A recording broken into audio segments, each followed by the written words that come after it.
Да, Роберт Фицо и матерый Путин. Ну, вы знаете, я начал... да, это понятно, что в начале трансляции, в начале новостного блока я поясняю за название трансляции. Вы знаете, я начинал стрим с того, да, именно, что вам объяснял, что вот информационное поле, и це політична думка справді, да, политическая мысль, что вот это информационное поле, оно сильнее нас, кем бы мы ни были, да. И в этом смысле... мы так или иначе находимся всегда под его влиянием, как бы этому не сопротивлялись, так и здесь, да, вот эти все шутки про газ, про матерых, я не буду их описывать, но суть в том, что они все равно проникают, как и все остальные тупые вещи, как-то брейнрот вещи, там, чиназис саундтресс, то есть чиназис саундтресс, и, и вещи про карася дуреющего, и челового парня, и вся такая хуйня. И поэтому без этого, к сожалению, никак. Ну, понятно, что это название, оно отсылает нас, да, вдохновило меня на это название. Неожиданный довольно, ну, на мой взгляд, неожиданный визит Роберта Фицо, премьера словацкого, к Путину на ковер челом бить в Москву.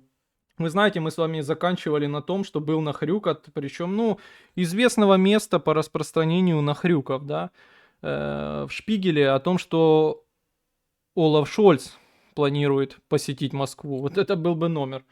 Но это был всего лишь нахрюк, вместо него отправили Роберта Фицо. Ну, понятно, тема газ.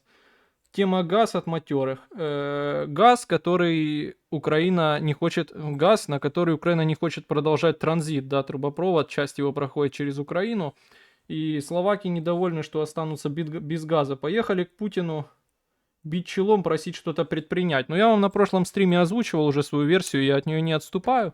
Да, в том смысле версия звучала так, что у Украины есть, очевидно, какие-то свои требования. Связаны, вероятно, они с энергетической безопасностью, как я думаю, да, добиться от Путина каких-то гарантий, каких-то неформальных, негласных договоренностей, да, буквально устных хотя бы, да, по неудару по энергетике, например, ну, по какой-то ее хотя бы части, да.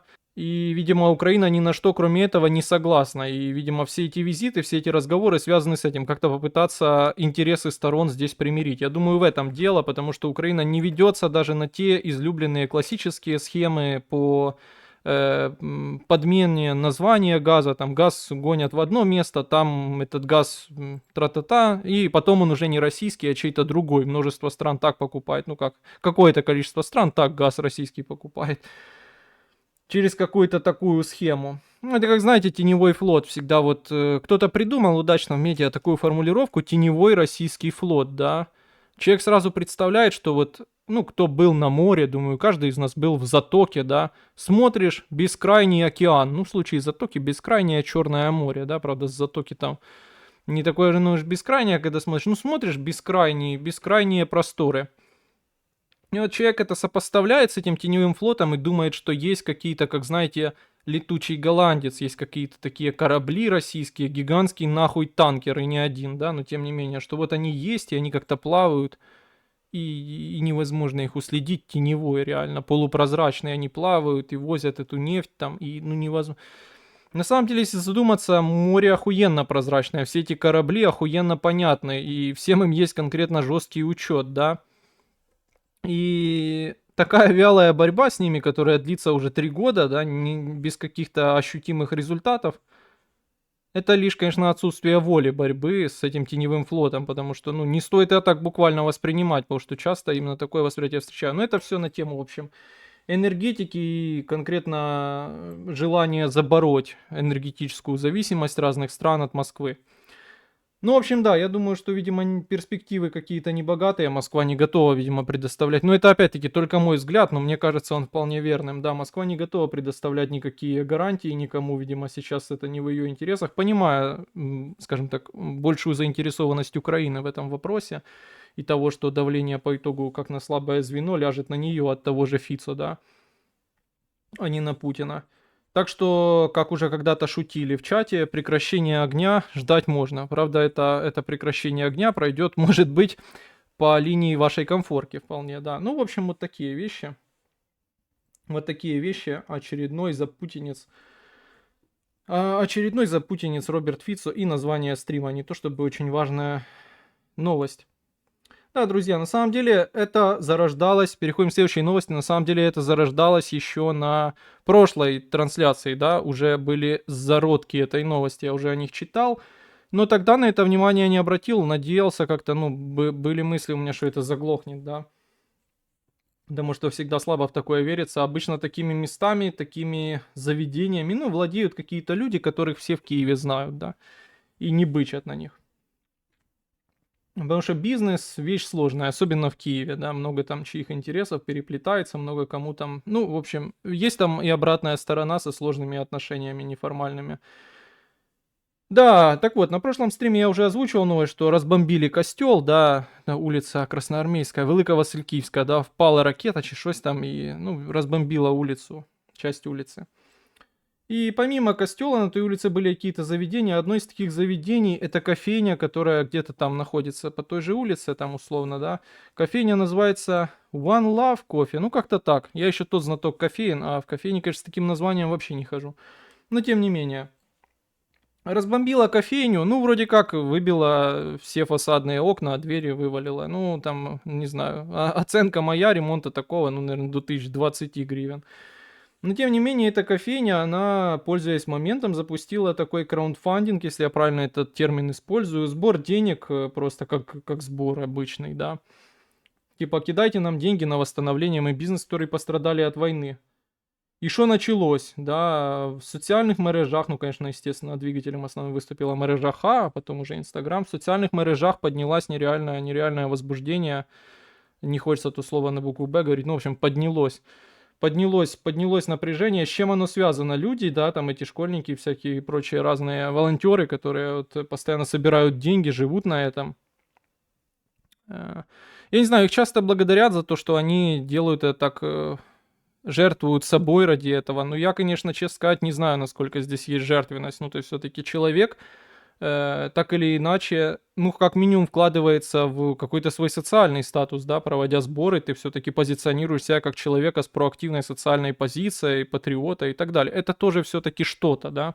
Ну, то есть не сказать, что это какой-то там анонимный донат, о котором ты нигде никому никогда не сказал, да, на огромную сумму.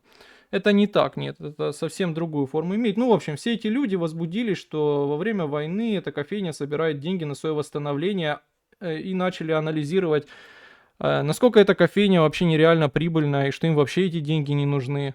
Я не знаю, насколько это так, сомневаюсь, что кофейня — это охуенно прибыльное дело. Мне сложно об этом судить, потому что я реально не знаю.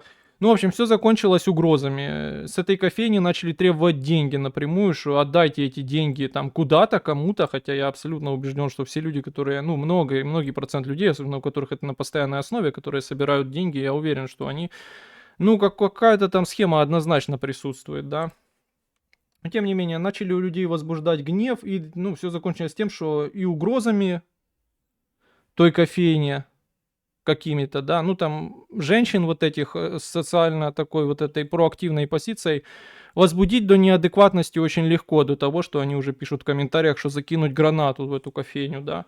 Казалось бы, кофейня в Киеве, которая пострадала от взрыва, ну, в общем, да, начали требовать с них деньги, чтобы они эти деньги в обязательном порядке перевели, хотя ничего такого, да, они эти деньги честно собрали, не украли, ни у кого не отняли, казалось бы, да, их абсолютно честное желание эти деньги собирать. Лидеры общественного мнения, типа Лоченков, тоже написали о том, что это ненормально, мы воюем, а они собирают такие деньги, они не сильно пострадали и так далее.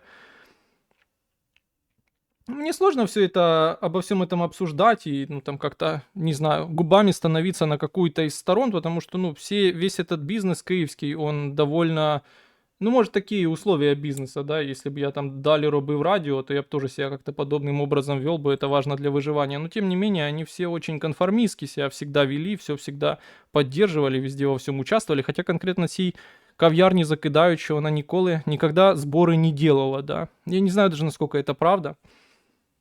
Ну, в общем, поэтому сложно тут губами даже на чью-то из сторон вставать. Просто вам описываю, как это было. В общем, начали с них требовать деньги, дайте, дайте, дайте. Ну, все закончилось тем, что они, конечно же, слились, деньги там тоже что-то дали. Ну, и вот так выглядит, в принципе, зараз украинское суспільство. Просто для, скажем так, какой-то индикации его стану психологичного. Вот такой ему портрет, в общем, на этом бизнесе. Там, знаете, была еще одна история довольно интересная, тоже все связанное с этой падением этой там ракеты, чи чегось там такого. В центре Киева, да, ну как, не самый центр, ну, в общем, да, жирная улица в любом случае. Еще одна была история с этим связана, это то, что там очень популярное видео, оно много где завирусилось, но потом такие помойки, как телебачення Торонто, поудаляли это видео после этого. В чем оно заключалось? Там кто-то, на тот момент кто-то из окна какой-то, ну, элитной квартиры однозначно в Киеве, снимает, значит, ну, как выглядит кадр. Изнутри квартиры снимается, как бы часть интерьера попадает в кадр, там елка стоит, ну, такая рождественская атмосфера. И в окне видно, как там горыть, блядь, ракета впала, ну, Киев, да, обычная жизнь, обычный день в Украине. Вот, и оказалось, что эта баба в Инстаграме это какая-то, ну, я тоже не хочу обижать никого, ну, какая-то такая, знаете, типичная бимба чья-то там, ну, чья-то. И она оказалась русскоязычной, да, еще и с позицией принципиальной. Что началось тоже, естественно, ну, я заходил, этого так ты на PRC не прочтешь, мне пришлось зайти к ней в профиль, и там у нее она скриншоты, да, постит проклёнов, которые ей люди отправляют, чтобы ее там разбомбило, чтобы ей там было хуёво, хата, чтобы у нее сгорела, ну и всяких таких тоже дополняющих в целом наш психологичный портрет нашего суспільства во время войны. Ну это да, вот такие две истории, связанные с той ракетой. Но нельзя тоже не сказать, конечно, что Лоченков, который критикует эту компанию, да, которая, кофейню, которая собрала деньги на свой ремонт и должна их теперь отдать на армию, сам открывает магазин в элитнейшем месте в Киеве, на Слышишь, Рейтерской, ты, магазин что с тобой торговли нахуй шматом. разговаривать, ты, блядь? С еще одним тоже военным, который капитально влился в вот эти все, скажем так, вот эту группу людей привилегированную, да. Дед Шиноби, я думаю, вы знаете, его на Твиче стримил какое-то время. Там что-то они торгуют футболками, какой-то заколот, и тоже типа вопросы к нему возникли, а чё ж ты все деньги открываешь бизнес открыть в таком месте очень дорого, ну место невъебенно сальное. На что он отвечает, что я, блядь, открываю в гараже бизнес с другом, там бюджет 0 копеек, ну, друзья, пойдите сами попробуйте открыть бизнес в Киеве в таком месте. Даже если он будет не в гараже, а просто палаткой на улице. Вы охуеете, сколько это бабок будет стоить. Ну, в общем, лицемерию такому нет предела. Ну, хорошо. На этом, пожалуй, все с этой новостью. Думаю, выводы вы сделаете сами. Ничего больше психологического портрета нашего суспільства, наверное, тут ну, вынести нельзя, да. Что ты скажешь? Нет смысла ввязываться в такие споры, кто там кому что должен, на что целесообразнее донатить. Я всегда говорил, что эта тема с донатами на армию это ловушка, да, потому что лучше добиваться, скажем так, эффективного менеджмента государственных средств, да, в условиях войны на эту уже армию, да, там, військовых сборов и так далее. И на этом сосредоточиться, и чтобы там такие люди, как Лоченков, ну не он скорее бы, он появился просто на почве этого всего, а какие-то классические не то что ломы, а классические представители гражданского общества занимались бы лучше этим, потому что потом это создает вот такую извращенную картину, да, что появляется еще какой-то неформальный, незаконный налог, да, на тебя, вот просто сам собой, типа вот этих сборов. Теряется весь смысл такого краундфандинга. Хотя сама эта формула, она хорошая краундфандинга на политические какие-то силы и так далее, и так далее. Однозначно за этим будущее, да, но спонсировать этим какие-то державные институции, это тупик, это движение в один конец, несмотря на то, что, безусловно, польза с этих денег явно есть. Но, наверное, было бы больше пользы, если бы хотя бы как минимум по объему этих денег, да, если бы больше было внимания і контроля за коштами державними, да, і як держава розподіляє ці кошти, ну, не державними коштами платників податків, звісно, да, ну, тем, как держава какой-то менеджмент не проводит. Ну, в общем, это старая мысль, не будем на ней особо зацикливаться. Да, ну тоже новина, если уж пошли по разбомбили. Следующая новость в том, что разбомбили многоэтажку в Казани. Вы видели наш дрон, Бивер или как он, ну, Бобер, походу, да. Влетел в многоэтажку и влетел, да, в Казани. Ну вот, узнали, что в Казани многоэтажка.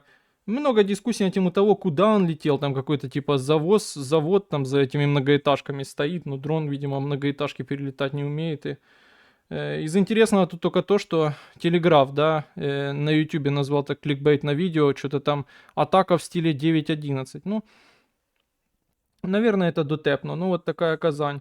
Интересно, что Путин комментирует это с каким-то федеральным главой Казани, да, сказал, что как бы кто ни старался у нас что-то разрушить, столкнется с многократно большими разрушениями у себя.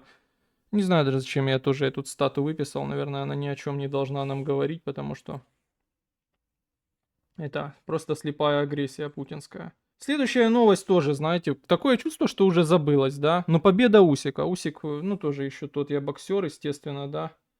Знаю я этого любителя бокса, да, он там с одной тычки ляжет. Это вот это хороший мем. Ну, загуглите обязательно этот мем про любителя бокса. I love box. Ну, в общем, да, вы знаете меня еще тот любитель бокса, но тем не менее победил Усик. Там бой был с Тайсоном Фьюри. Я не смотрел, я тут первый смотрел. Ну, не знаю, по-моему, бокс охуенно нудный вид спорта. Ну, еще поищи такого нудного вида спорта. Но тем не менее, победил. Из интересного только то, что там вот этот православный фетишизм был капитальный, в том смысле, что фетишизм буквально какие-то предметы там он показывал. Ну, говорят много чего, но что-то почему-то внимание особого заслужила шашка Мазепы, да, Иван Мазепа, шашка Ивана Мазепы, гетьмана. Важную историю, важное место в истории Украины он занимает, особенно в современном нарративе украинской истории, да, который, безусловно, антироссийский, и они видят в этом смысл вообще в конструировании нашего какого-то исторического, но опять-таки это слово нарратива, да. Я думаю, оно того не стоит, но в плане мало в этом реально смысла. Но тем не менее, да, понятно, что особое место занимает. И много вопросов к тому, что вот Усик, ну, кто не помнит, это я просто еще на прошлой победе Усика об этом говорил, потому что тогда все-таки эта трансформация случилась, о том, что вы обратили ли вы внимание на то, какую Усик и как быстро, благодаря, опять-таки, поддержке державы, да, ну, верхов державы, какую он прошел быструю трансформацию из ватника, запутинца, вот таких фильмах уровня Оксаны Марченко, там «Привет, брат, Христос воскрес» или как там, «Салам, брат, Христос воскрес». Ну, в общем, из вот такого вот человека, который на миротворце, человека, который такое олицетворение, ну, наверное, малороссийства в их понимании, да. Я своих оценок здесь давать не буду, но тем не менее. Как он из вот такого человека прошел трансформацию в один из символов таких Украины и в мире, и внутри Украины, да, резко переключили тумблер на всеобщую любовь к нему. И эта победа закрепила только, да, это очевидно в обсуждениях везде. Никто уже, ну, мало кто вспоминает о том, какой он там ватник. Когда я хотел сказать никто, то, конечно, имел в виду вот эту молодежь именно, да, социально активную, Лаченов, Маченов, никто уже таких вещей не вспоминает. Ну, в общем, особого обсуждения заслужило то, да, и подверглось обсуждению, это то, что вот этот фетишизм выносил, он там, говорят, много предметов, но я слышал только о вот этой шашке Ивана Мазепы, и там было еще что-то там, чуть ли не член Богдана Хмельницкого, ну, в общем, какие-то важные вещи были показаны, реликвии, не знаю, какой это могло иметь формат на вот этом ринге, не посмотрел реально. То есть после боя он говорит, смотрите, что есть. И вот еще у меня что есть. Ну, в общем, да, и тогда же, когда я рассказывал это все про Усика, то сразу, конечно, оценил его умение вообще вписываться в мейнстрим, да, подстраиваться под линию партии, под обстоятельства. Говорят, что ему пообещали там в перспективе где-то министерское кресло, что ли, министру спорту. Ну, что-то такое, в общем, вписаться куда-то в дело, потому что он особо активно свою там позицию никакую социальную не отсвечивает. Что он там про шабли эти знает, я не знаю. Да, ну да, ему закидывал и то, что он вот сторонник УПЦ МП, РПЦ в Украине, а они не одобряют, особо не любят Ивана Мазепу, потому что он там был анафемирован, говорят так, ну в общем, анафема была из-за нарушения вассальной клятвы. Ну, это такой обычный европейский эпизод, правда. Думаю, в историографии, в истории любой европейской страны есть такой эпизод однозначно классический. Ну да, и он нигде об этом не отсвечивает. Ну, в общем, посмотрим, к чему это его приведет пана Усика. Ну, в общем, вот так. Да, друзі, ну наступна новина, про яку вже багато разів писали в чаті. Она заключается в том, что Марьяна Безуглая обратила на это внимание, я прочел об этом у нее. Я не буду вам весь пост зачитывать, давайте к сути. Суть поста в том заключается, что она пишет, что, ну, она всегда пишет с упоминанием вот конкретного набора фамилий, которые она атакует, да. Я уже много раз также озвучивал, как я вижу Марьяну Безуглу, как я вижу, скажем так, взгляд на нее и расчеты на нее из офиса президента, почему им нужна такая фигура, почему они так обожглись на Залужном и теперь работают в этом направлении. И мне кажется, что даже иногда Марьяна Безугла поджигает на себе шапку, когда пишет о том, что наш президент, он большой мастер по взращиванию себе политических конкурентов. Вот этот там гей Разумков, вот там этот генерал Залужный, посмотрите, как он умеет себе взращивать. Наверное, в этом реально секрет, ее держат, чтобы не взращивались конкуренты, да, она в постоянном тонусе держит Министерство обороны, там этот генштаб в постоянном тонусе держит, и вот она пишет, что Сырский, конкретно Сырский, хочет ликвидировать Deep State. Я это так написал, по крайней мере, у себя в блокноте. Но идея в том, что на Deep State неудивительно начались наезды. Наезды в том ключе, что Deep State пришли повестки вроде как, да. Это я уже где-то в другом месте читал. Но суть такая, что мобилизировать их, закрыть, натравить СБУ, ну понятно. То, что правда про фронт это антидержавницька діяльність зараз, да, в информационном поле, по-моему, это точно понятно, и факты так было во всех странах всегда. Поэтому я и настаивал на понятных и прозрачных правилах, главное ограниченных во времени, это на введении военной цензуры, на ограничении свободы слова во время войны. А иначе мы будем иметь какие-то неправовые практики, практики давления на свободу слова, перманентные законы, ограничивающие свободу слова под шумок войны, да, то есть, ну, легитимизируя такие решения и такие законы парламента, да, такие решения парламента и такие законы, принятые в парламенте, прикрываясь войной, но носить они будут перманентный характер, и когда война закончится, да, если будет где, то эти законы отменены не будут. Ну, в общем, позиция такая понятная, я ее много раз озвучивал. Но тем не менее, да, вот так хотят ликвидировать Deep State. Это неудивительно, это довольно закономерно. И я уже сказал, что, конечно, Deep State, наверное, это заслужил. Это такая довольно с радикальной социальной дегенеративной позицией, да, место было все, кроме того, что они делали. Безусловно, то, что они делали, было классно и здорово. Я их читал еще до войны. Вот эта карта, которую они сделали с войной, она там была качественная, обновлялась вовремя. То есть работали они действительно в этом направлении хорошо, да. Но все остальное, что они делали, аналитические там материалы, если это были не чужие, да, их политические взгляды, которые можно было где-то прощупать, все они были глубоко репрессивны, они надеялись, что истребят всех, но не их.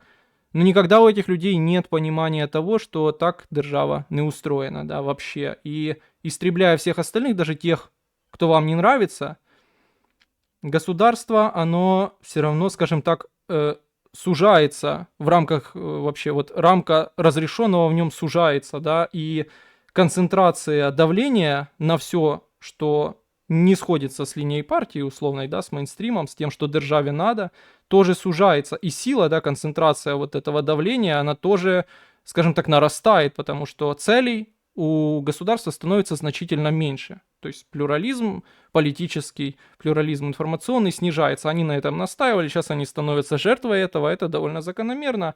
Так что, ну, так и хочется сказать, что так им и надо, конечно, так им и надо. Теперь они смогут как-то другим способом, может, даже более реальным, реализовывать те, скажем так, те начерки в своих картах, которые они писали про Псков, про Калининград, там, про еще какие-то такие вещи, да.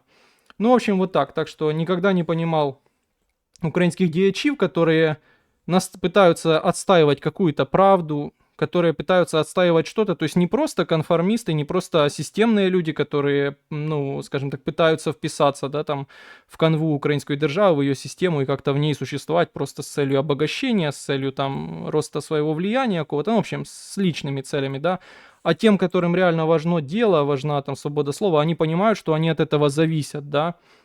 Они должны понимать, что они не зависят от украинских законов, от украинского права, бо это все вещи несуществующие, да, право телефонное и законы такие же, да, это все вещи несуществующие. Вы зависите только от вот таких вещей, как политический баланс. Чем больше людей, которые украинские державе не подобаются, да, внутри нее, да, каким-то, скажем так, высшему эшелону политических элит не нравится, тем больше шансов, что вы выживете, да.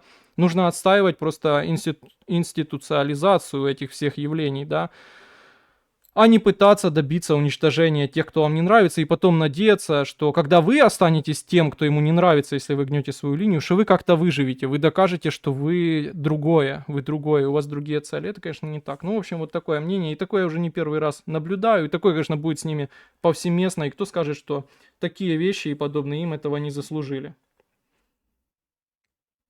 Да, друзья, Трамп на каком-то своем шабаше крупном, я забыл, как он назывался, ну, крупный шабаш, на нем Трамп сказал, что собирается встретиться с Путиным, потому что... А, подождите, да, это мы даже с вами можем посмотреть. Сейчас окажется, может, что это фейк, дипфейк нейросетевой, да? Так вот, друзья, опять фрагмент интерактива. President Putin said that he wants to meet with me as soon as possible. So we have to wait for this, but we have to end that war. That war is a horrible, horrible.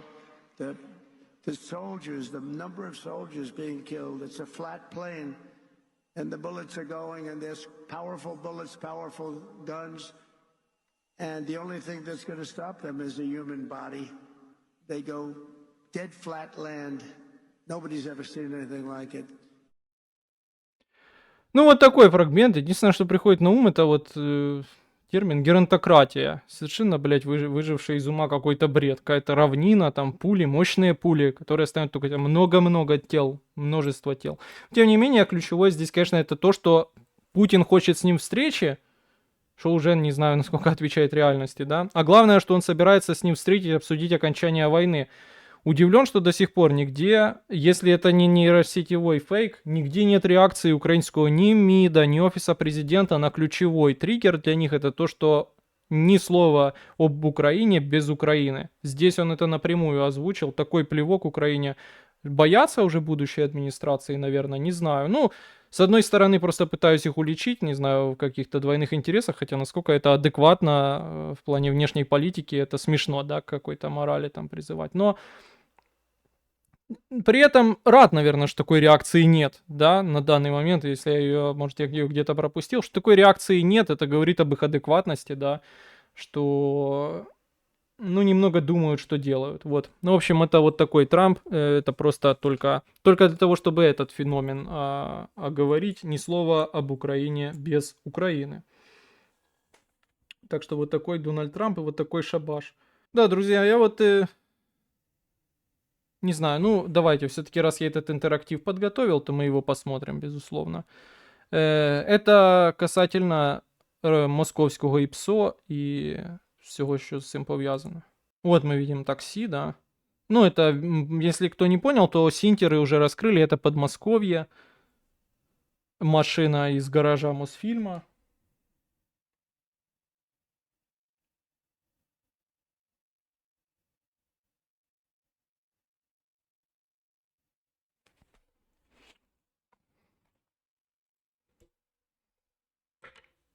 Звука нет, но это для драматичности. Подъехала какая-то странная машина, подходят люди.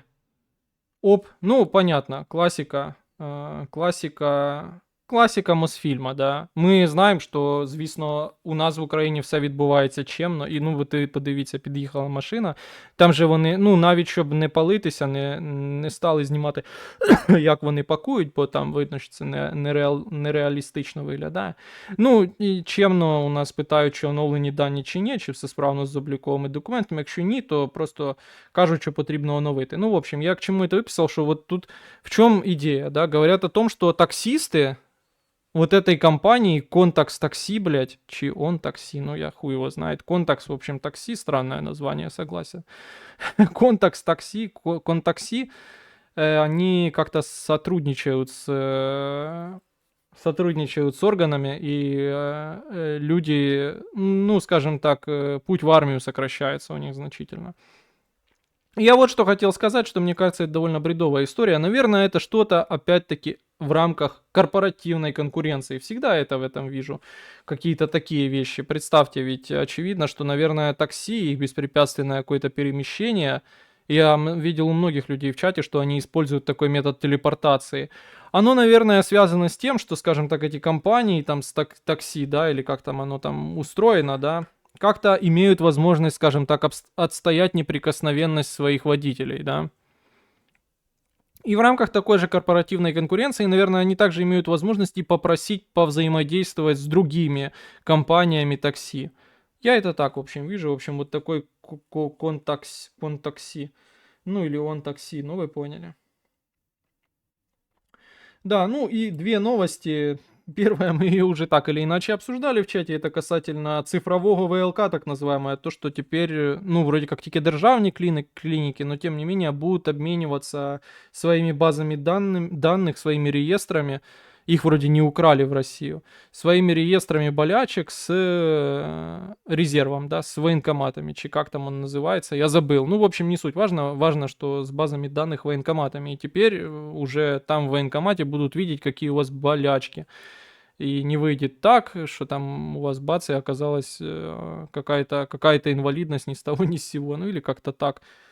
Не знаю, чем я даже это выписывал, сказать нереально по этой новости нечего. Ну, наверное, кроме того, что у всей цифровизации любой есть цели, как и у этого упрощения, когда они стремились вам что-то упростить, когда они ставили за цель вот так, бесплатно, без камня за пазухой, без какого-то умысла сделать вашу жизнь лучше. Такого не было никогда, и это логично, это психологически объяснимо. Множество факторов это объясняет, да. Чиновник никогда не устроен так, чтобы там облегчить вашу жизнь. Конечно, любые такие реформы цифровизации, когда вы приходите и все так легко и швидко, то этого есть последствия. Например, такие, конечно, все эти базы данных, это логично, довольно долго шло время, но довольно логично, что все закончилось просто централизацией сведений о вас. Ну, в общем, вот така зрозуміла усім адекватним людям думка, да, что все не делается просто так. И деньги просто так в разные проекты, конечно, не вкладываются. Ну и вы знаете, последняя юморная новость, я ее еще на прошлой трансляции она еще была. На прошлой трансляции она еще была, но я ее не стал озвучивать, потому что это, ну, как полный анекдот, но сейчас задумался, что довольно смешной. Это то, что в ТикТоке завирусился тренд, что имя Татьяна, украинский парламент принял законопроект, который обязывает всех владелец и имя Татьяна изменить его на имя Горпыня или Госпыня. Госпыня, я смеялся, но оказалось Горпыня. Иначе их ждет штраф или даже, возможно, ограничение или лишение свободы.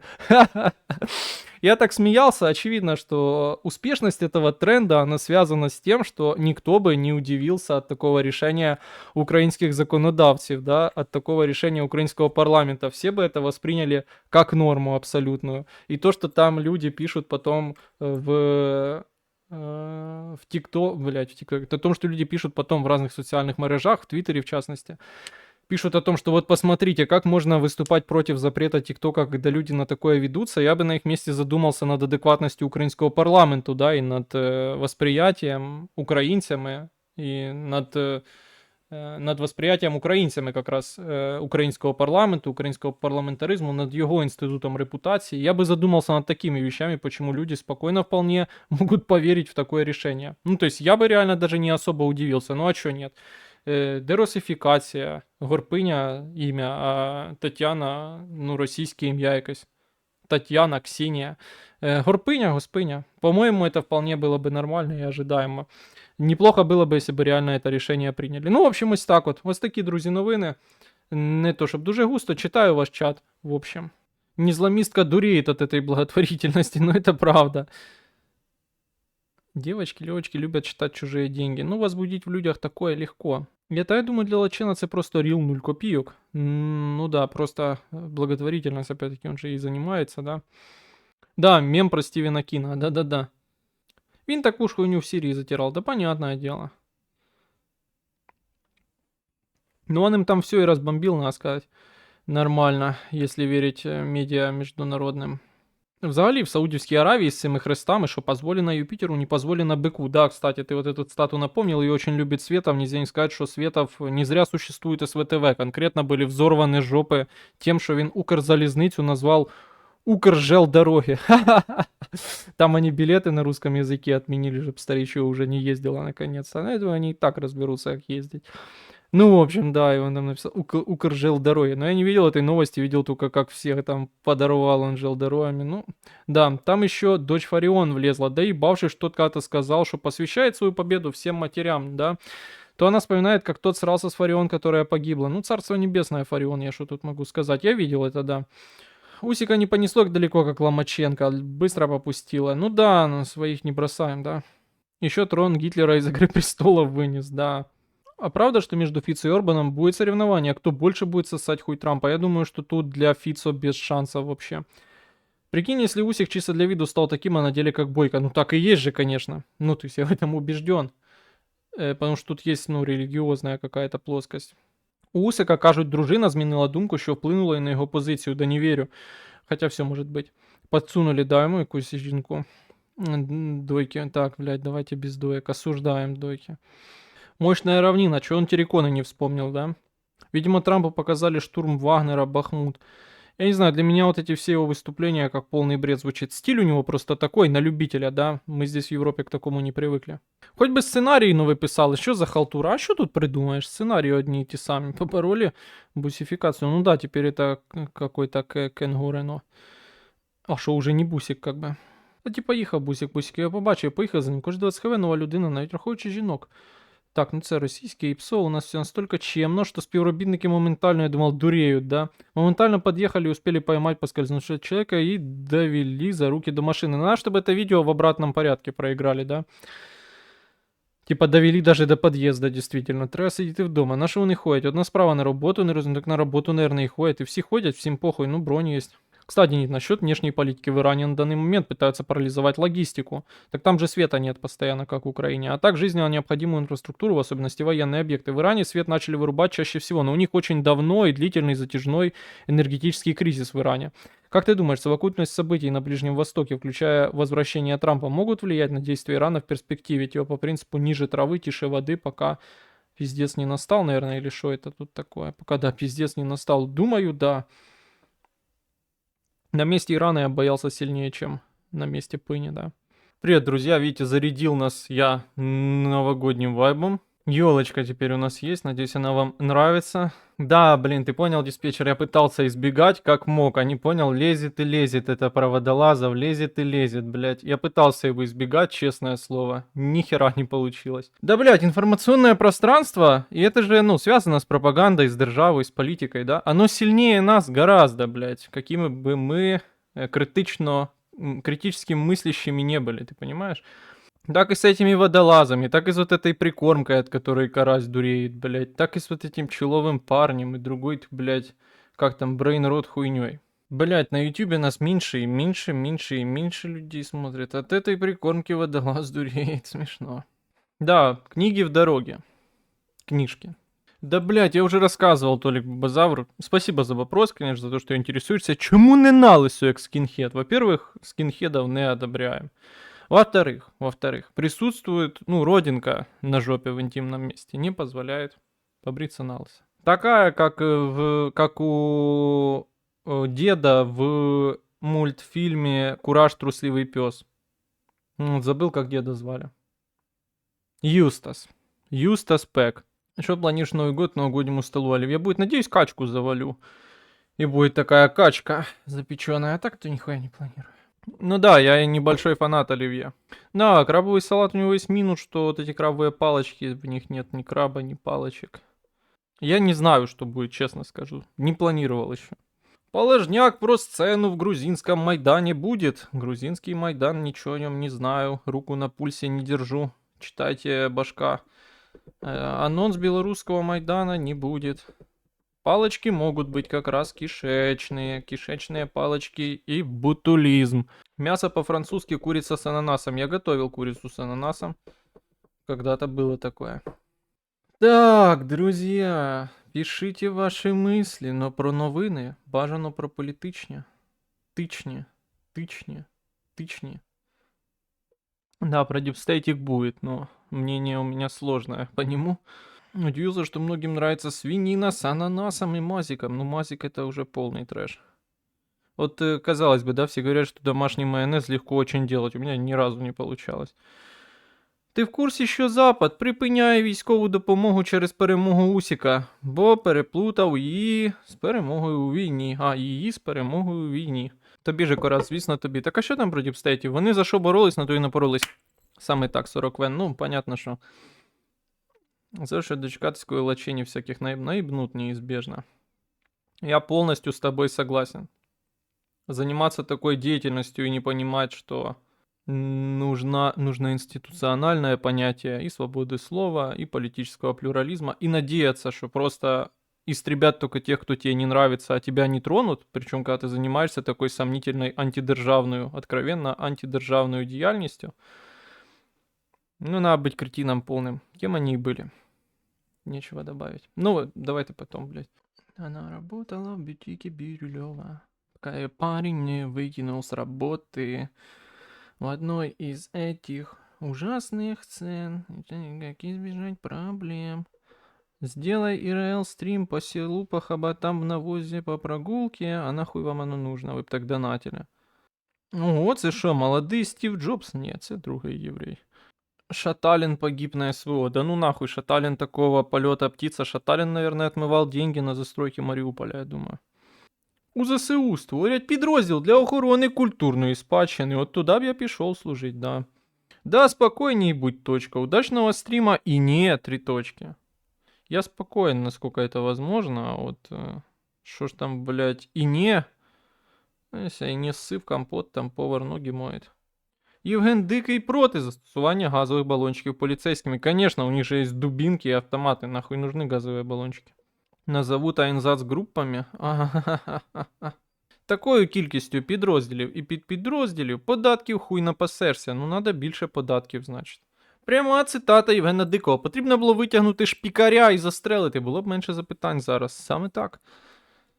Нет человека, нет проблем. Да, тоже так. Ананербе, наследие галичанства. Ананербе. А, так это типа аналог Ананербе будет? Ну, самый то. Нам сейчас нужно, как какие-то священные грали для победы не помешали бы, откровенно скажем. Туда, в коллекцию к шашке Мазепы, другим реликвиям. Будет операция по выкрадению фуражки Гитлера из вот этого, ты понял, блядь, у того экзекурата из Вархаммера, поняли какой? У меня вон работы нет, точка. В четверг будет собес, будет лайв-кодинг. Я невротик. Меня час будут сношать и писать код под постоянным взглядом пары мужиков. Описаюсь пару раз точно. Какой-то я понял, читал схема атаки на собеседовании. Стратегия атаки. Надо самому задавать вопросы. Они тебя спрашивают, какие там те ценности важны им. А какие ценности важны вашей фирме? Чем вы занимаетесь? Как вы видите свою фирму через 10 лет? Вони охуеют. Путин с гордостью заявил, что 2 русских инженера разработали очко. А что там за движняк у 12-й бригаді Азову? Те прислали до родичів полонених досвідчених переговорників для заспокоєння. Є щось по цьому? Перший раз чую. Что там елки, по городу мчатся счастье, приносят людям, это вроде бы сердючка Верка. А может и нет, может это даже я и выдумал. А что там, с кем Арестович записал интервью? Патрик Бет-Дэвид. С Зеленским интервью записал, я охуевший. Да, книжка про потужнича вже в дороге. Брите ноги, я в дороге. Пожелаю удачи, хоть стрессую. Удачи, конечно, думаю, все будет хорошо. Два варианта, или возьмут, или не возьмут. Главное не нервничать. Далі збираємо на відеокарту 14 тисяч гривень, ага. Розбомбили відеокарту, теперь собираем на новую. Молодый Стив Джобс, Стив Блоу Джобс. Да забанили YouTube. А почему Фицо отказался от 5 мультов в пользу трубы? Потому что, блядь, этих 5 мультов у Украины нет. Это типа, понял, пойдите там возьмите. Украине дают кредиты, что-то люди думают, что Украине дают кредиты из замороженных средств, вот этих российских, их дают под залог замороженных средств. К этим замороженным средствам никакого доступа нет. Это он ему сказал по приколу, типа, да пойди там возьми. Точно так же, как он сказал о том, что вот часто нам говорят о том, что нечего, не из каких денег нам дать поддержку. А можно я пойду, говорит Зеленский, я это помню, эту цитату, пойду и просто возьму из тех денег себе. За них мы купим вооружение, у западных стран, конечно. Фицо отказался, потому что этих денег нет. Их нет просто. Их нет. Они лежат там в банках, блядь, европейских и все. Их нет. Не факт, що йому хтось пропонував ті гроші. Ні, це похоже на стиль нашого президента. Я думаю, пропонували. Но думаю, що тут прикол не в этом абсолютно. В чому прикол їхати домовлятись з Путіним за транзит газу, якщо логічно, що треба домовлятись з Зеленським, а ще й приїхав особисто. Ну, наверное, щоб как-то надавили на Зеленського. Ну, я думаю, що тут вопрос в Путіні в этих договоренностях, не в Україні. Я просто не знаю, как вам это выразить. Ну, давайте мы это обсудим, когда уже дойдем до цих новин, добре? А пока что давайте так. Ёлки, по городу Часто счастье приносят люди.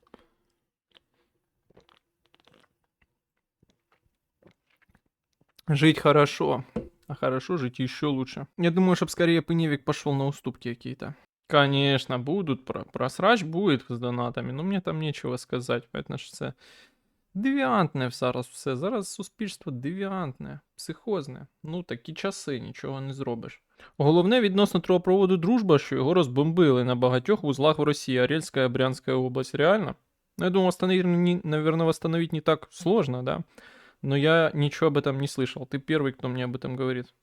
Когда начинается забег по видеоиграм? Да, походу, аж после Нового года и то, как опохмелимся, отойдем.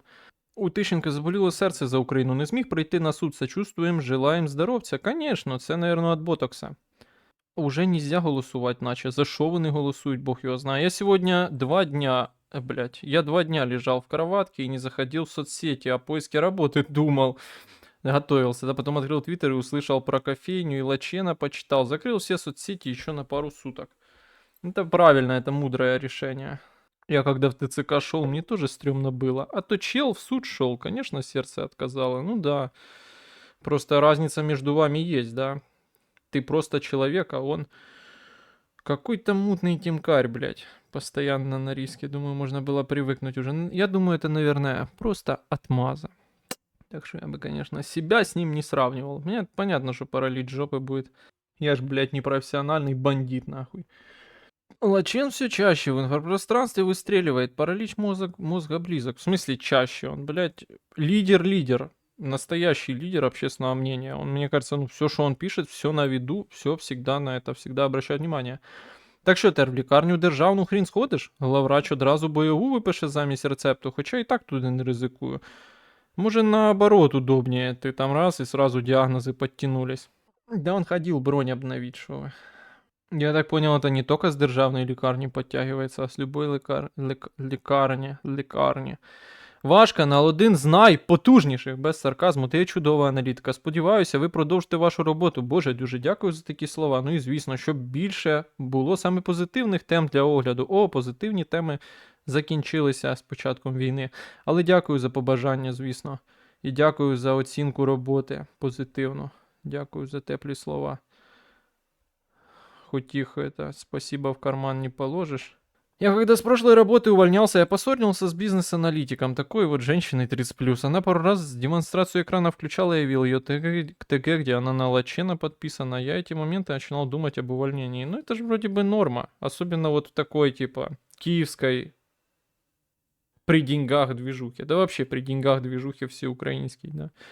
Ну, ты видел вот эту... Мы разбирали на стриме когда-то инфографику «Цільова аудиторія», «Цільова аудиторія Медіагрунт». И там саме такі люди. Именно вот точно такие.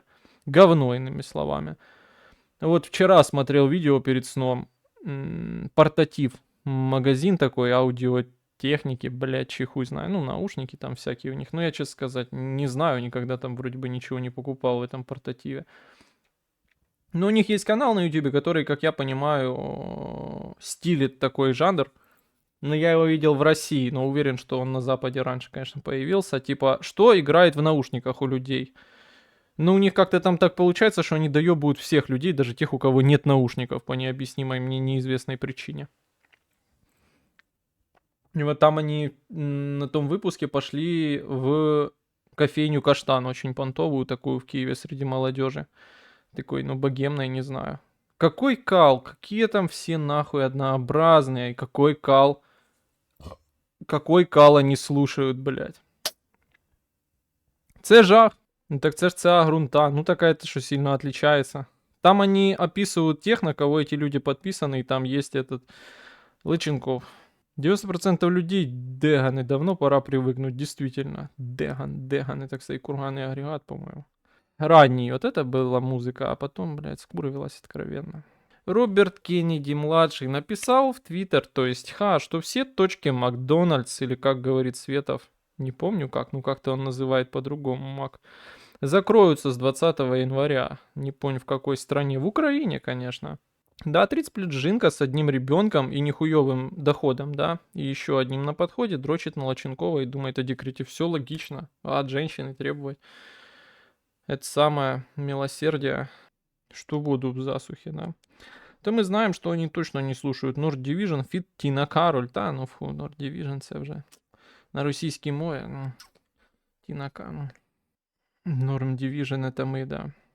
Знаком с теорией мертвого интернета? Опять недавно читал, какая-то там проблема была с редактированием русской статьи на Википедии. Кстати, вы обратили внимание, что украинский интерфейс Википедии подтянулся под англоязычный и все остальные, ну то есть русскоязычный интерфейс отличается от всех остальных, и украинский тоже раньше отличался, а теперь стал такой же, как там, он больше похож на мобильный. Если да, какие мысли про современный интернет и мир? Да, обычные мысли, ну то есть с теорией не согласен. Скорее появление этой теории говорит многое о людях и, скажем так, о нашей слишком завышенной оценке людей других, да. Другие, как у Сартра. Как у Сартра, Жана Поля Сартра. Сортира. А те, що приїдуть зараз купа миротворців, і на них голодні жінки будуть кидатись, це база, пацани, ховайте жінок, бо це торба буде. Ну треба, щоб жінка була не голодна, це перше. А друге, це те, що стиль КНУ академический прям так и лезет, именно это он и есть. Голодные деды. Вот это то, о чем говорит такой комментарий какого-то КНУшного эксперта. Типа такого именно извращуги, блядь, капитального. Представьте, как там у него сдаются зачеты. Що там він ісполняє. Старий інтерфейс Вікіпедії краще. Для мене також, я вже до нього звик. А цей мобільний мені не дуже подобається. Ну, як є просто.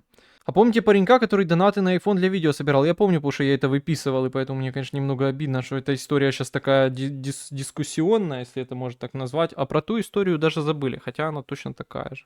Сегодня день дипломатической службы, кстати. Книгу уже доставили? Да не, где-то бритая нога я в дороге, как я уже сказал, где-то в пути книга. Видел, кстати, международный сайт новой почты. Там весь подвал дизайнеров старался на уровне Апле или Орле. Не знаю, что за уровень Орле, но видел когда-то этот сайт. Что-то пытался... джойстик пытался заказать как-то типа тудой. Новая почта Global, по-моему, называется, если ты об этом.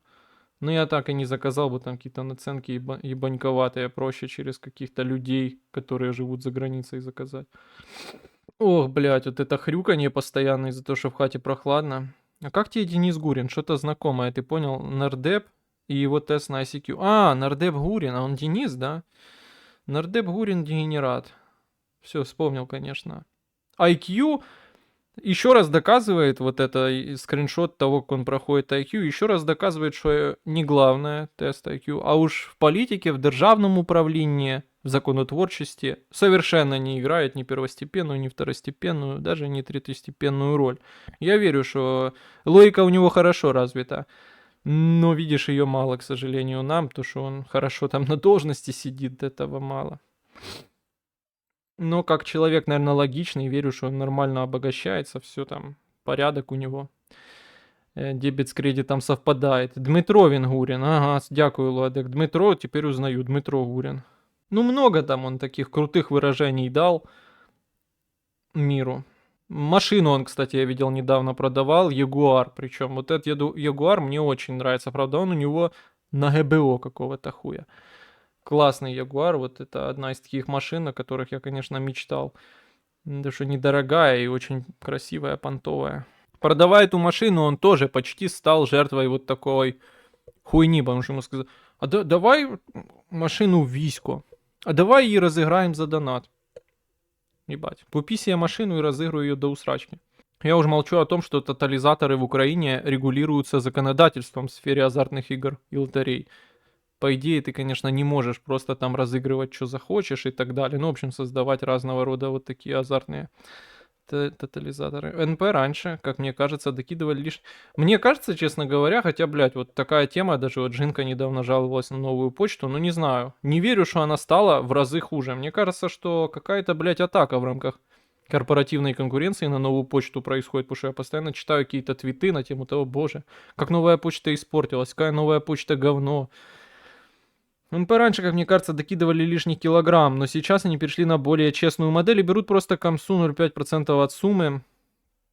Стали быстрее доставлять своими самолетами. У меня получилось за 300 гривен за неделю доставки из США. Ну, ничего не могу сказать. Но у меня были тоже проблемы с новой почтой, ну, терпимые. Основная проблема это то, что ты заказываешь не особо габаритного размера груз, а эти уёбки там запихивают вот такой огромный, блядь, ящик, знаете, прям, ну, рост человека, 2 метра в длину, такой огромный, блядь, кейс. Я даже не могу вам описать как. То есть я заказывал, например, варочную поверхность на плиту, и они мне ее запаковали в такой огромный, блядь, ящик. Я не знаю, как он правильно называется, но он гигантский, блядь. В нем можно картины возить пакетом, такие здоровенные. Метр на 2 вот такого размера и где-то полметра, может, в ширину этот кейс, блядь. Ну, гигантский. Мне там в самом углу, нахуй, валяется, там болтается по этому кейсу, валяется в самом углу эта варочная поверхность. Точно так же мне радио когда-то доставляли небольшого объема в этом же кейсе. Ковер мне захуярили в такой же кейс. Раза 3 такой трэш был, потом я, правда, стал тупо меньше заказывать. Нова пошта норм працювала, їхні ціни, це пизда. Ну да, я тоже не могу не отметить, что, конечно, подорожала почта, сейчас там дешевле 100 гривен, нигде нихуя не закажешь. Но скорость виросла значительно, блядь, доставки. Нова пошта, може, і гірше працює, але проблема в тому, що Укрпошта, да, не, Укрпошта это вообще трэш неописуемый. По объему вышла как пианино Украина. У меня что-то тоже тут ящик с пианином ассоциируется. Наприклад, за те, що ти замовляєш в ПГТ, націнка 90 гривень з ніхуя, плюс інші комісії, це десь 200-250 гривень за доставку. Я тут замовляю лише на Укрпошті, довго, незручно, але 39 гривень. Ну тут хто що вибирає. Мені приємно, коли мені доставляють очень быстро, буквально в ПГТ, там село, это типа плюс 1 день, а если в город, между городами, то за день реально приезжает. Ну тоже недавно что заказывал, потерялось, типа должно было приехать в один день, не приехало. Так прикольно, рассчитана доставка в тот-то день, ты ждешь, смотришь, а оно ездит между одними и теми же точками целый день. Туды-сюды, туды-сюды. Так, запытание. А как думаешь, люди через несколько лет уйдут в историю живого? Станем, короче, теми, кто создал супер моно ИИ, он будет исследовать вселенную, а мы типа на пенсию и глобально станем, как РНК, кирпичиками ДНК. Нихуя ты спросил, откуда я знаю? Ну или не пенсию, а сидеть пукать дальше. А он сам себе погнал, короче, уже, что думаешь? Ну, про искусственный интеллект ничего не знаю, больше верю в ядерную войну. Но ядерная война не истребит человечество, просто оно деградирует нахуй. Состояние, оно не средневековья, а Африки, наверное, вот, а станет весь мир как Африка. Потому что уничтожение вот институциональное, да, самых развитых стран отразится на мире самым драматическим, таким самым катастрофическим образом. Ну вот, но это если она будет. Она может быть, согласитесь. Тут подумав на днях, а як так вийшло, що в часи зросійщення України при Януковичу Азарові все одно заставляли розмовляти українською. Хоча тоді з трибуни іноді і російською виступали, і квот на ТБ ніяких не було. Політична реклама теперішніх ОПЗЖистів була російською. В Білорусі в Білорусі будто взагалі не парились, і всі офіційні лиця говорили російською. Ну, мені тут ніхуй добавить, не убавить. Немає у вас оптимизму в майбутньому. Не, ну может будет ядерная война, может нет. То, что вот по Украине оптимизма нема, вот это да. Если будет как в Африке, то в Украине тогда вырастет уровень жизни. Не исключено. Не, ну если представить, что исчезнет Америка, которая спонсирует Украину и европейские страны, то нам пизда будет просто. Тому що треба самому пакувати. У меня сотни відправ. А ты понимаешь же, я же заказываю, да? И мне пакуют там люди, как они отправят, а они принесли и говорят, ну запакуйте, отправьте. І не слідять, що там пакують. Бо те, що у нас президент Янукович, це не як у ігрі Hearts of Iron, тобто серця утюгов, що ми повністю втрачаємо нацфокус. Президент не дорівнює народ. Та я думаю, дело не в этом. Думаю, что все, конечно, сложнее просто было. Какие-то, знаешь, косвенные признаки того, как так все сложилось, наверное, заложены в таких явлениях, например, как сейчас еще существующие в медиа, да, какой-то, блядь, ФСБшный сексот Мосейчук, да, нам приоткрывает завесу того, как они видели тогда политический баланс элиты того времени Украины политичнее. Как они думали, они будут вести сложную игру. Но просчитались. Как думаешь, почему в Украине так не любили Лукашенко? Так, ну, потому что антипод нашему, да, постмайданному обществу, так бы мовить, и лидера с крепкой хваткой. Ну, на самом деле, вот ты говоришь, не любили. Ты не прав. Если посмотреть довоенные опросы украинцев, то они очень даже любили Лукашенко. Именно очень даже любили. Так бы вот и лидера с крепкой хваткой, который и коровам под хвосты заглянет, и попустит кого надо. Ну, бо у нас такой уже какой-то иммунитет есть. Ну, це я за політичні еліти кажу, да, то их понятен нарратив. А люди как раз не то, чтобы не любили. Ну, то есть можешь посмотреть эти соцопросы, там цифры, поражающие воображение довоенные. Неужели это все из-за советского прошлого? И как думаешь, можно ли от него полностью избавиться? Так я не пойму. Как думаешь, почему в Украине? А, так любили, они не любили, блядь, хуниок, извини. Как думаешь, тогда давай заново перечитаем. Как думаешь, почему в Украине так любили Лукашенко? Так бы вот и лидера с крепкой хваткой, который и коровам под хвосты заглянет, и попустит кого надо. Неужели это все из-за советского прошлого? И как думаешь, можно ли от него полностью избавиться? Ну тут такая вещь, сравнение, знаешь, демократической страны с недемократической. У них нет критики их лидера, у нас она есть постоянно, да, и критиковать власть у нас было, ну, обычное свойство демократической страны. И в этом смысле, ну, здесь нет такого вождизма, да, любить кого-то, нет вождистского статуса у лидера, да, нет любви народной к вождю и вот этого всего. Поэтому, мне кажется, закономерно, что так получается. Ну и, конечно, восприятие людьми Беларуси как какой-то, не знаю, вещи альтернативной, в смысле там и стабильности, вот что называется, стабильности и таких других вещей. Ну, думаю, конечно, да, вот это все играло роль на противовес Украине, да, после 2014 года. Ну, думаю, в первую очередь вот такой вождизм, да, потому что я очень много встречал пожилых людей, да, они были, как тебе объяснить, проукраински настроены, довольно националистично, да, но при этом, вот и я такое слышал от множества, ну, особенно пожилых людей, потому что они более восприимчивы к пропаганде, да. От многих слышал, что вот типа да-да, но вот такой человек, как Путин, нам бы такого человека, как Путин, ну, понятно, это было до войны, задолго до, ну, типа, был уже 14-й год, но это был, условно, год 18-й, когда я учился и так далее, от многих людей, от многих преподавателей.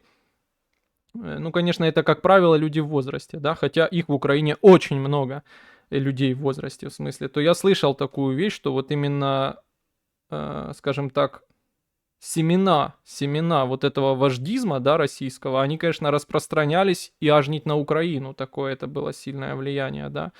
И вот этот весь образ, который мы сейчас видим Путина, да, и как он воспринимается в России людьми, да, весь такой пропагандистский, он работал тогда на людей, как, ну, не каким-то понятным образом, особенно на более пожилую страту людей, несмотря на то, что они очень были проукраински настроены, да, сам культ вот этот вождистский они вполне воспринимали, да.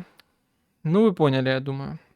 Які думки відносно трампівської ідеї купити Гренландію у Данії? Ты знаешь, это удивительная вещь.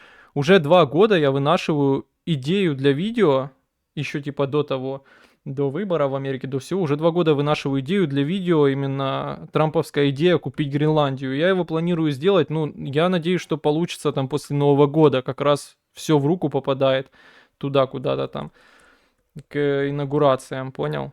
Ну вот там, надеюсь, я смогу как-то это объяснить, потому что для меня это очень интересный вопрос. Да, про Лукашенко, наче, вибачте, що неправильно прочел. Просто если в восточной говноматрасии, ну опять-таки, надо смотреть по возрастной страте. Стариков-то устраивает вот это забить всех, на самом деле глубоко в душе, чтобы пенсии платились, чтобы шкилу позагоняли под шконки. Их эти вопросы не особо беспокоят, и это логично. Просто если в восточной говноматрасии вариант стабильности — это запинать всю оппозицию и оскотинить население, то давайте уж так и решили. То давайте уже хоть так решили зеваки. Ну да. Конечно, и в этом смысле они там и на силовиков им похуй, да. Наоборот, они всегда поддерживали это. А вы чули, що в Білорусі існує парламент? Ну, іноді слышали, якщо річ о сигаретах. Якщо дружина посилає своєму чоловіку власні оголені фото, то їх можуть посадити до в'язниці на 5 років, нардеп Железняк. Що ж це робиться, люди? Ну да, это правда, мы это уже давно говорили. Но при этом налоги с OnlyFans они собирать могут. Это для меня самая большая загадка. Как они тут правовой казус вписывают вообще в канву украинской системы. Я хуй его знает. Ну, такі у нас умільці. Ну, я стільки чув, що от Білорусі порядок, а моє улюблене це білоруські бренди, типу двері, морозиво, двері, Зубер, да? Типу двері, морозиво, лимонад, косметика. А насправді все це робилось в Україні під лейблом білоруське. Ну, я не знаю, що там як делалось. Но Не знаю, просто это ложная дихотомия, да, какая-то, ложный выбор между, вот есть вариант белорусский, есть вариант украинский, да, там, и все, хоть усрись. Это, мне кажется, все сложнее, нужно стремиться к обязательно, да, если вы хотите чего-то свободного, нужно стремиться именно к институциональному плюрализму, политическому свободе и так далее. Ну, короче, столько раз уже об этом говорили, просто я не знаю, что вы от меня хотите услышать, да, в чем вопрос заключається. У всіх суспільствах є прошарок, якому легше, коли за них вибирають, відсутність вибору їм навіть спокійніше. Да, і свойства ж є, да, скажімо так, у цього прошарка возраст обично.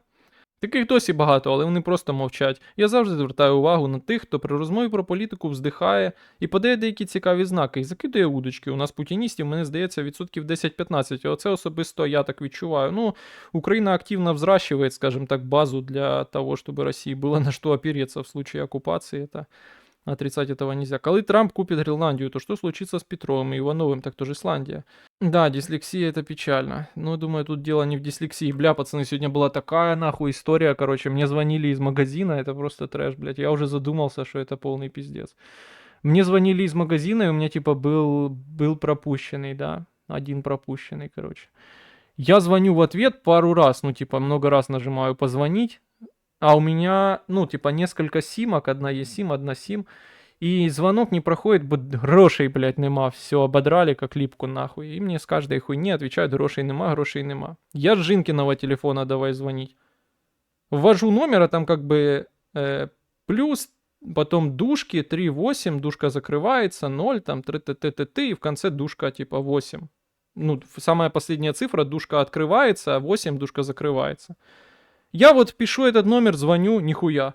Пишу этот номер, звоню, нихуя. Пишу этот номер, звоню, нихуя, недійсний номер, недійсний номер. Подходит Джинка, берет, типа, 2 телефона, говорит, тот ты баран, типа, 8 в дужках это сколько раз ты позвонил. А ты пишешь это как целый номер, блядь. Я тогда охуел, типа, это что ж с мозгом такое?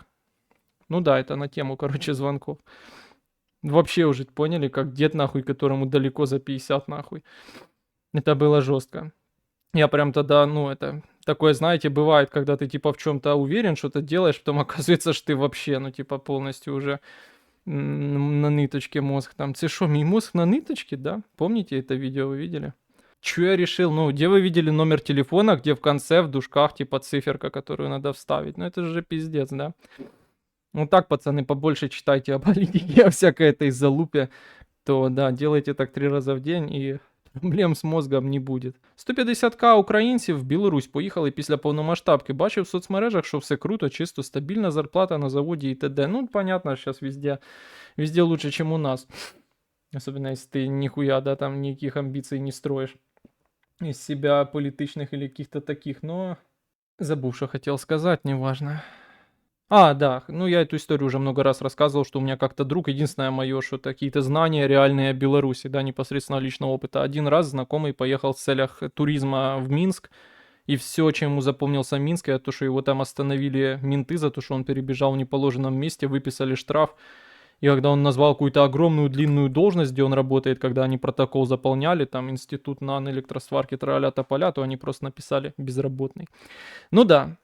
Все познається в сравненні, а в нас під шконкою, ну да.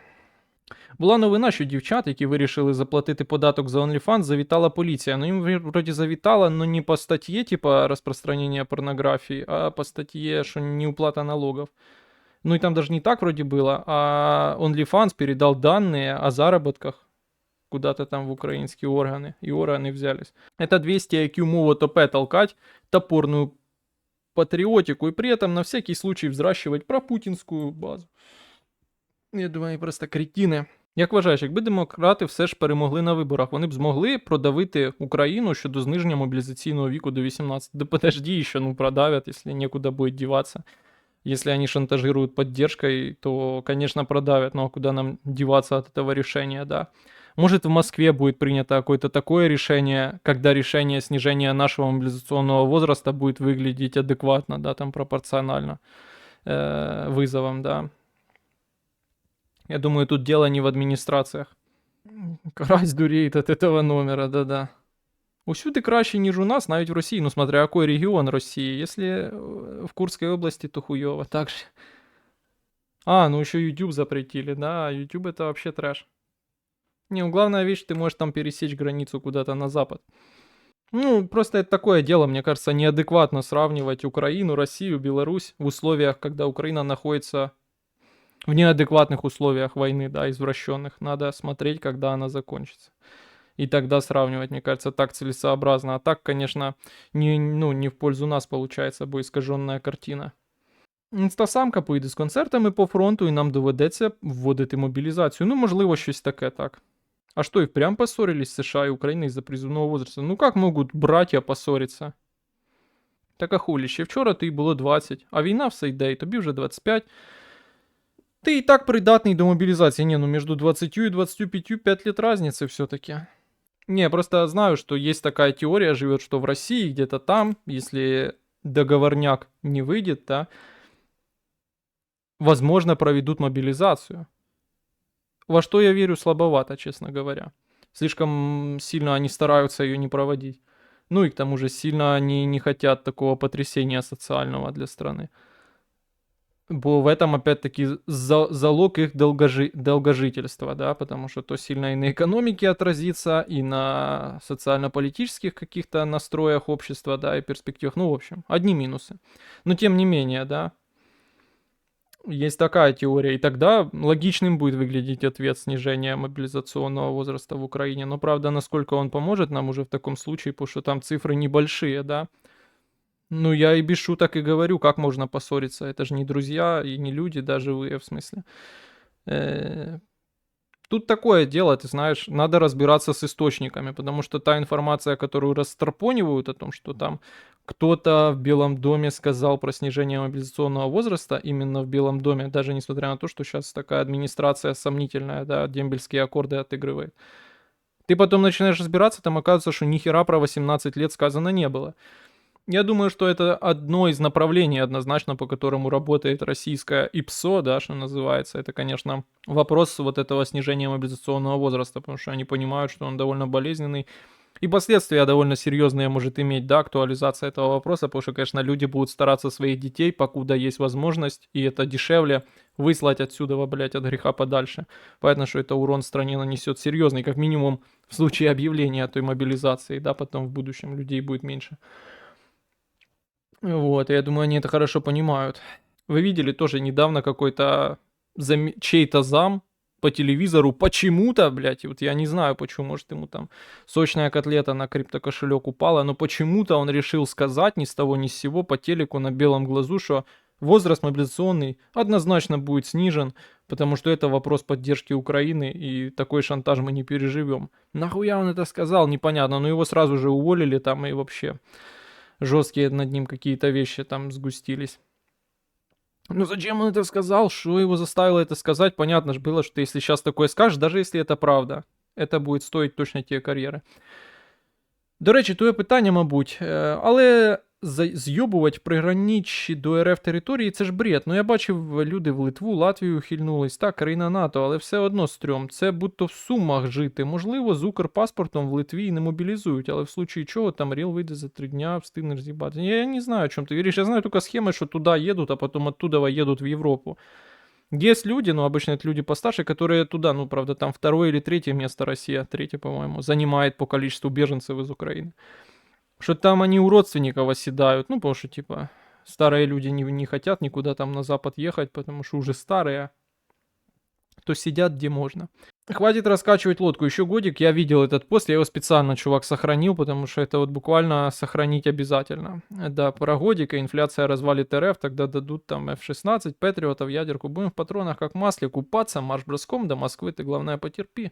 Хлопче, да, не надо, опустят и будут держать инфляцию, еще как поднимут и будут держать, знающие люди сказали. Не, ну это не факт стойки, там надо везде знакомиться. Очевидно, что тут дыма без огня не бывает. Був радник і не стало, заставила котлетка. Ну я не знаю, нічого окрім фінансового інтересу не приходить на ум. Що могло заставить человека в трезвом уме сказать такую вещь? Непонятно. Проблема не в самой мобилизации, говорят люди на YouTube в чате, а в эффективности менеджмента верхушки ЗСУ. Интересная мысль. Эффективность низкая, насильная мобилизация, потому что компенсировать пробелы как-то нужно. А что ж надо менять? Как ты возьмешь, поменяешь эту эффективность управления? Или они там саботируют, нарочно не меняют, хотят проиграть войну. Есть инфа от знающих даже экспертов, что еще годик и ЦБ РФ лопнет. Ой. Ну да, есть такое дело. Ні, ну економіці Росії дійсно пизда. Я не кажу, що наступний рік буде переможний, але наступний буде важчий, це точно. Ну да, сложно спорить с тем, что вряд ли экономику России ждет какой-то, блядь, нереальный подъем, да. И меня всегда смущал такой взгляд на экономику, да, и западных стран, и России, да, что с помощью ВПК можно как-то там невероятных экономических успехов добиться. Ты построил ракету, как сам Путин говорил, да, один выстрел из пушки стоит 2000 евро снаряд. 3 он говорил, ну окей, пускай хоть даже 1,5, да даже 1000. Это не может быть эффективно. Ты это построил, а пух, блядь, все. Это охуенное экономическое развитие, на мой взгляд, вообще. Делай так 3 раза в день, да, и экономика будет самой крепкой в мире. Ну, говорили про реформу ТЦК, но вопрос, а как можно иначе действовать? Я не знаю. Ну, можно как-то косметически Мне кажется, можно как-то косметически что-то поменять. Ну, то есть, никуда от силовой мобилизации деться не выйдет. Можно просто что-то переназвать, кому-то что-то переназначить, как-то номинально кого-то наказать. Такое я верю. Это возможно. Рубль дуреет от этой экономики. Ну да, мы уже опустились до такого уровня мемасиков. В целом, сама система неэффективная, а в частности, они там все дурачки. Ну слушай, это ж такие, знаешь, обобщения грубые, бессмысленные, да, типа они все там дурачки. В вопросах военного дела лучше смотреть на США, а они, думаешь, на что ориентируются, на Жукова? Как, например, как надо, они провели как минимум 2 крупные военные кампании во Вьетнаме и Ираке, ну тоже они там не без ошибок были. Ну и опять-таки, ты сравнил, да, хуй с пальцем, блядь, самую сильную армию мира с самым огромным бюджетом в мире. С Украиной, блядь. Ну, это, мне кажется, бессмысленное сравнение, да, нам недоступна ни такая кадровая политика, у нас нет там Вестпойнта, нихуя нет. Вестпойнт, да, этот, блядь, Академия Черняховского, это не Вестпойнт, как ни крути. Ну, в общем, в вопросах военного дела лучше смотреть, ну, лучше. Я думаю, они и смотрят, как пример, как надо, они провели как минимум 2 крупные военные кампании во Вьетнаме и Ираке. И что-то как-то в США, ну, еще были, да, там кампании в заливе Свинь. И что как-то в США я не слышал про насильственную могилизацию. Ну да, интересно даже почему. А как же вот эта идея американской, ну, ты Вьетнам вспомнил, могилизации, как ты говоришь, мобилизации через жребий. Давно пора у нас ее вести. Просто люди глупые и злые. Просто люди глупые и злые у нас. И воруют так, как страна сотнями лет их доила. Все ощущают правоту, когда делают грязь. Бачиш, бідні, бо дурні, а дурні, бо бідні. Ну как из этого выйти, да? То, что глупые и злые, это и так понятно. Но согласитесь, эти оскорбления мало кого конструктива несут. Дивуєш росіяни, як суспільство настільки не говорить, про війну, наче вона не йде. Відчувається так сюрно, в їхньому інфополі відсутні родичі їх військових. Це викликає тільки гуду, чому їм не похуй на своїх. Так, блядь, ти видел, как они там... Ну, во-первых, російське інфополе, да, що это такое? Это не украинское инфополе, это инфополе, которое жестко регулируется конкретно, и мы помним, что слово «война» там табуировано. Я не знаю, сейчас ли есть, но было долгое время, да, в начале войны. Со страшными сроками там и всем таким. То я не удивлен, что так. Люди, ну, заляканы, что называется, запуганы. Во Вьетнаме мое почтение, операция. Да, успешная война во Вьетнаме. Афганистан момент. Мне почему-то кажется, чем дольше война, тем тупее население как у РФ, так и Украины. Ну, я не знаю, да, есть такой момент. Вопрос не по теме, но по-твоему, можно ли раскачать лодку в Рашке, играя на тебе национальном вопросе? Или государство силовиков не даст этому случиться? Ну, пока что все устойчиво и стабильно. А как Путин умрет, так начнутся проблемы. Я так это вижу. А касательно раскачать лодку в Рашке, играя на национальных вопросах, ну просто что мы представляем, когда озвучиваем эту формулировку? Поддержка вот этих 3 коллег разных маргинальных каких-то людей, которые типа представляют какие-то интересы каких-то национальных сепаратистских движений, да, они там постоянно заседают какие-то, ну типа там круглые столы и так далее. Я убежден абсолютно, что это бесперспективная хуйня. Я, конечно, понимаю, что у западных стран бабок дохуя. Можно спонсировать разный кал, авось какой-то стрельнет. Я их расчет понимаю. Но как политолог я абсолютно убежден, что это бесперспективная вещь. У этих сил нет никакого шанса ни повлиять на то, что происходит в условном Татарстане или там за Уралом или еще где-то. Как и нет уж ни малейшего шанса в будущем туда прийти к власти, да. Я, если это и вижу, то вижу скорее как распад Советского Союза, да, что местные элиты там, в том же Татарстане захотят больше власти, чувствуя возможность ее получить, да, стать независимой страной. Ну, как и развалился Советский Союз, собственно говоря. И никак те, кто были за границей, да, там, никак этому не поспособствовали, вообще никакой роли в этом не проявили абсолютно, да, там, в отделенні України, в незалежності України. Та яка різниця, яка в них економіка? Те, що росіяни не зможуть взяти іпотеку, для нас похуй. Ох, іпотека це вже незносно. На війну завжди знайдуть гроші, а на Ну, я тоже об этом говорю, да, что, конечно, на войну деньги находиться будут, но... А на рівень Сомалі вони ж точно не спустяться. Нафта спавниться просто скільки б вона мало там не коштувала. Це все одно багато грошей. На війну точно хватить. Ну, долго ждать просто смерти их экономики, и с советской экономикой сравнивать нельзя. И ну, я убежден, что Советский Союз развалил комплекс проблем, да, экономических, безусловно, в том числе. Но нужно сначала понять, что из себя представляла просто экономическая система Советского Союза позднего, да, это не російська економічна система, просто по природі своїй, да. Народ, тримайте в голові, що навіть в найбільшій республіці росіян по кількості майже так само, як татар. А вот это, кстати, я считаю, совершенно не преграда для, скажем так, обретения независимости этими странами. Немає кордону з іншими країнами або виходу до моря. А от це, кстати, важний, да, безусловно, аспект. От у нас є 3 русини на Закарпатті. Чи стануть вони паливом для відколу Закарпаття? Ні. Ну, їх все-таки 3. І, конечно, у нас, наверное, тут вопрос именно администрирования, да, наша страна, она не федеративная, то есть нет почвы для административного разреза, да. Как то было и в Советском Союзе, как то есть и в России, да. И мне кажется, вот это очень, это важнее, вот это оно важнее, конечно, гораздо там разных организаций, которые поддерживают за границей. Цей дискурс, за який хапається маргінал, настільки тупий, як і варіант зробити нас всіх язичниками або християн. Ох ти, блядь, ну це ми засуджуємо, це слово заборонено на твічі. О, його удалили, дуже добре. Видалили. Ну да, дискурс тупой, но типа люди работают, что сказать. Не треба менять себя всем, и все будет буст в плане морали, агрессивную, бытовую и прочий примитивизм. Забывать примитивизм. Как думаешь, что нас ждет в ближайшие месяцы? На года нет смысла смотреть вперед. Нас ждет все то же самое, что и сейчас, только чуть хуже. Убежден в этом, поверь. Заебісь ідея, мені подобається. На лото забаву принаймні легше улюблену справедливість натягувати. Лото забаву, я тільки понял. Не, я просто считаю, что вот этот дискурс, он дегенеративный, но не по причине того, что Россия не развалится, и там все крепко, и что там русских этнических дохуя живет. Это никогда никому не мешало нигде. И опять-таки история развала Советского Союза это отлично доказывает. Просто как раз ее анализируя, я считаю, что просто у этих движений шансов мало. Еще хочу добавить там человеку на YouTube, который писал про армию. Про то, что в вопросах военного дела лучше смотреть на США. Почитаем, что Залужный написал в своих мемуарах или что-то будет. Узнаем, на кого он ориентировался. В Паттоном ли он вдохновлялся или кем. А ты веришь в то, что Трамп закінчить війну? Ну, слушай, мы же тут не церковь, да, в плане верить, не верить. Скажем так, мне кажется, противоречия довольно сильные между сторонами, и я сомневаюсь, что их выйдет быстро разрешить. Вот такой обтекаемый ответ. Беременные студентки, обучающиеся очно в вузах и колледжах Ульяновской области, будут получать единовременную выплату в 200 тысяч рублей с 2025 года, сообщил глава региона Алексей Русских на заседании штаба по комплексному развитию области.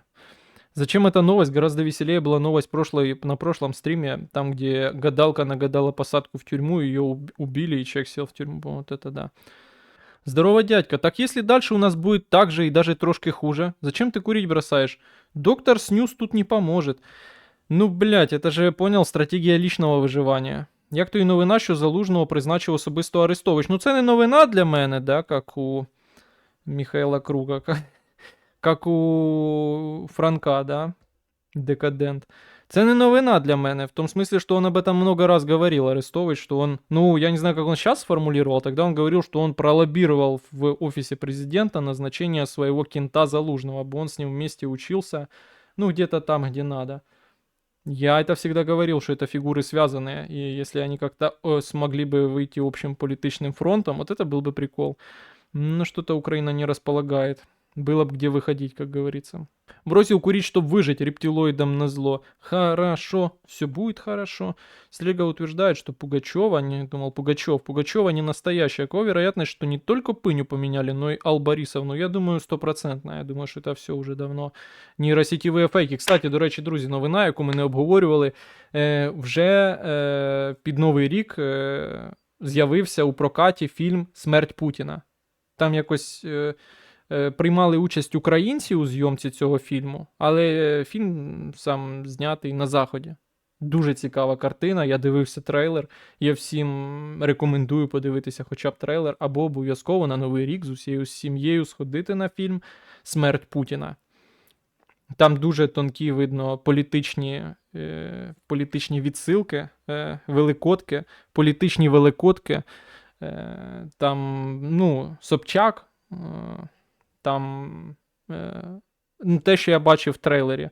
Єльцин, там взриви, вибухи будинків, Рязанський сахар. Ну, дуже цікаво. Я впевнений, що людям буде що подивитись. Вот бы поняшиться на заднем ряду под смерть Путина, да. Думаю, да, отличная идея для свидания. Охуєнний петінг під смерть Путіна. Петінг — це щось про Петра Порошенка? Типа агітація за Петра Порошенка під смерть Путіна, охуєнний петінг під смерть Путіна, петінг. Ну, кажуть Петя іноді на Петра Олексійовича. Охуєнний петінг під смерть Путіна. Ну, наверное, це щось типа про агітацію за Порошенка. Порохоботи, петінг, щось оттуда. Новина, дружина Асада більше не хоче жити в Росії, хоче розлучення. Это он, наверное, заключил брак, чтобы уехать. Да, она инвалидка. Не машина, а в смысле жена. Смех смехом, пизда кверху мехом. Смех смехом, но с незломистками это реально вероятный сценарий свиданий. Им же любую срань впарить можно, если на ней штамп одобрено партией. Я не знаю. Наверное, так и есть. Ну, ты бы, типа, я не знаю, смотря какие цели ты ставишь. Хотел бы ты общаться с такой женщиной вообще, проводить время, это же вырванные годы, да? Я же не лох под Петю ложиться. Ну да, петиться. Под Петю петиться. Вы ищите себе бешенку.